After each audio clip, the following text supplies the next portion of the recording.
Hey everyone, this is Tiara just coming to check in to let you know how it's been going on Journey of Grace channel.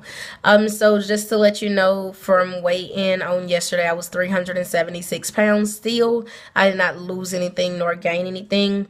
I was very disappointed because I felt like I should have lost something given the fact that I did eat better. I ate out a lot though, but I feel like I made healthier choices and I did have more energy to move around, which I did. I thought I did anyways, but I didn't lose anything. I was very disappointed, and because of that, I ate whatever I wanted to eat yesterday. That came from straight comfort eating, and it's something that I shouldn't have did, because when I got on the scale today, I gained 4 pounds just from eating yesterday. I ate 2 burgers. I ate one like at noon and then another one last night, and I also had some ice cream as well. So it didn't work out as good as I thought. Well, I didn't think it was gonna work out good anyway, I don't guess, but it didn't work out good at all. So that's how that went. So just to let you know, I'm back on this journey. I'm not going anywhere. I'm constantly learning and trying to improve every day. Another thing is that I did was I went to the gym in my town. I already had like a month paid up from like 2 or 3 months ago when I was gonna start, and I didn't. So me and my husband went there today, and we did work out for maybe 45 minutes. I was so tired, but I felt so good afterwards. So I'm going to try to gym for 15 days. I'm going to do 15 days on and 15 days off.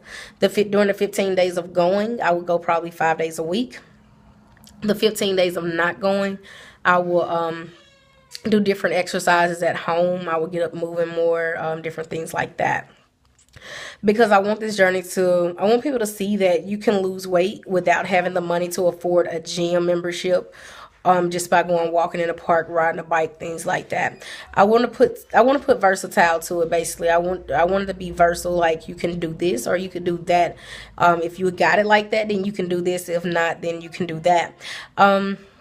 I do want to share a heart to heart with you, just be truth be told, how a lot of times we can get caught up in what everybody else is doing, and we can jump on the bandwagon of somebody else's journey without even realizing it.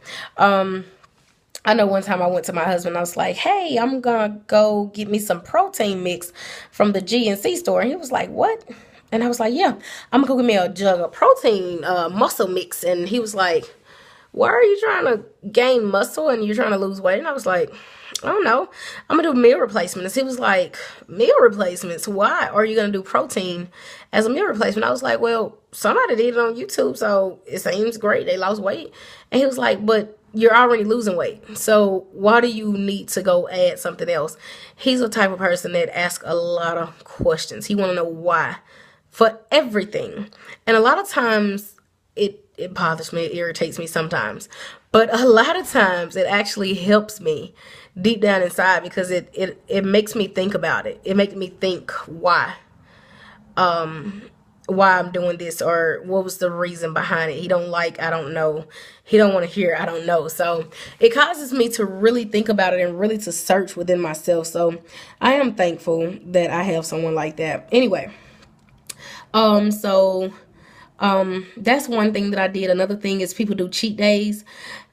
Cheat days are not good for me. If it's good for you, do it. But cheat days turn into a weekend of cheating, a week of cheating, a whole month of cheating. Like, nope, it's not gonna work for me. So that's one thing that bothers me as well. Is that people, they jump on the bandwagon. They say I'm gonna cut all of this out, and then they hear someone say, well, we had a cheat day, and then everybody jump on the cheat day bandwagon, and it doesn't work. They end up failing. They fall off the bandwagon because they never did start like that. It was never intended like that. You can't go from first grade to algebra. You can't go from this to that immediately and think that it's going to work out properly. You have to know all of the basics first. Like, why would I do meal replacement and juicing when I can barely get basic eating right down pat? So that's another thing that I want to say, as well as people say that exercising comes last. You should eat right first and then get your exercising together. Me, it's the opposite. I know they say 80% nutrition, 20% exercise. Me, I'm the type of person that if I go to the gym and I work out, it is nothing out here that is going to persuade me to go eat a double cheeseburger. for Wendy's. Nothing. Because I know that I just went to the gym and I worked out and I was so tired and fatigued and I felt so good about working out that I'm going to ruin it by eating the 1,000-calorie burger. That's not even worth it. Like, that's insane to me. So for me, I work out and then I eat right. It's weird, huh? But that's for me. This is my personal journey. This is what works for me. If it works for you, do it that way. But if it don't, do what works for you. You know what your lifestyle is like. You know what you can do and what you can't do. I don't know. All I know is me. All I know is my journey. Today when I was thinking about everything that I wanted to say, the scripture came to my mind, John 10:10. It says that the thief comes to steal, kill, and destroy. Whether you realize it or not, the enemy is out to get you, even if it's through your help, because he's very strategic in his plan to take you under. He want to steal your joy, your peace, your energy, your strength. He want to weaken you down. Excuse me. He want to give you a lot of health problems. He want to give you unnecessary things to go through. To me, it's not if I have a heart attack, it's when I have a heart attack, because I'm up to almost 400 pounds. So that could happen. This is what happens with obesity. These are the things that you face. It's not if I have a stroke, it's when, from high blood pressure and all of this other stuff. It just really comes down to this, because this is reality. This is what it is, and it has to stop somewhere. So that's something came in my mind, and I just want to share this little clip from this movie that I watched, and it's something that I think about on a daily basis sometimes. And I actually have a poster saying I choose life. And on this movie, it was called The Good Lie. And there was these African kids, and they was in their village, and some people came and killed everyone in the village. And the kids are the only ones that survived, and it was only like 4 or 5 of them. So they had to walk for hundreds and hundreds of miles trying to find this refuge place. They went to Kenya, and they went somewhere else, and they was just walking for hundreds of miles, no food, no clothes, no shoes, and nothing to drink. So they could only eat and drink what they could find along the way. And they would find things, and they would kill it, and they would eat it. But one particular day, I guess they hadn't had anything to drink or eat for so long that the leader, which was probably 14, 15 at the most, the rest of them was younger than him, all the way down to like 6 or 7 years old. Someone yearned in the bowl, and he passed it around. And even himself, he drank it first. And he said, I choose life. And when he passed it around to all of the other 4 kids, before they took a drink of the urine, they said, I choose life. And they took it up. And they frowned because it was so disgusting. It was a disgusting scene. But they wanted to live. They chose to live. They did find that refuge place. They did. And they did get funded to come to America. And it was based on a true story. And they did get their college degrees. And they lived a great life. But if they didn't do that,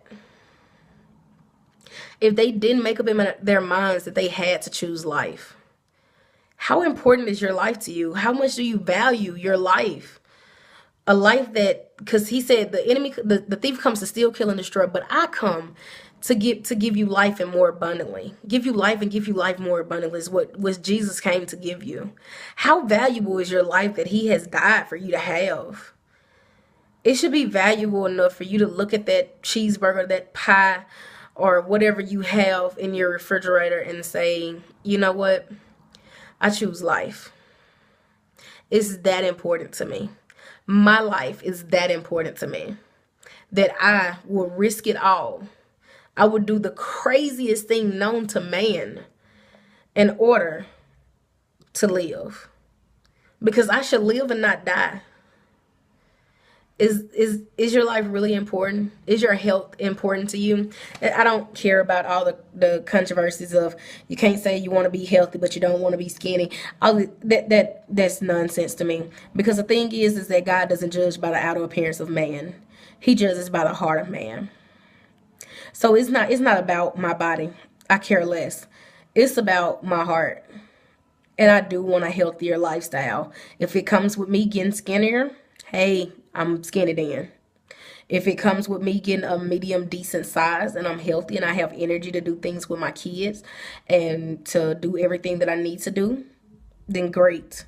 I'm not after to be in the bikini contest. I'm not trying to be all fine or all this extra stuff that terms people use. No, that's not what I'm here for. I'm not here to conform to the things of the world, but I am here to inspire someone else that you can lose weight God's way, that you can root up the bad problem, that you don't have to cover it up with a diet or cover it up by exercising even harder, that you can beat the root cause of binge eating, that you can beat the root cause of eating for comfort, for eating because you're sad or depressed or because you're bored. Yep, because you're bored. I said it. You eat because you're bored. Like I do it. So I know somebody else does it. So yeah, that's what this journey is about. And make your journey as personal as you possibly can, because what works for me may not work for you, and what worked for you may not work for me. But we can all share tips and we can all learn from one another and help one another along this journey. Why not band together to help one another, to get to a healthier place, to save someone's life? How do you know that 100 pounds won't save my life? Or 50 pounds might not save your life? How do you know? You don't, because no one knows. So all we can do is work together to be all that we can be and be who you are. As I said always in every video, be true to yourself, be true to God, and you'll always be true to others. I'll talk to y'all later, and I hope you enjoyed the update on what's going on with me. Sorry the video is so long, but until next time.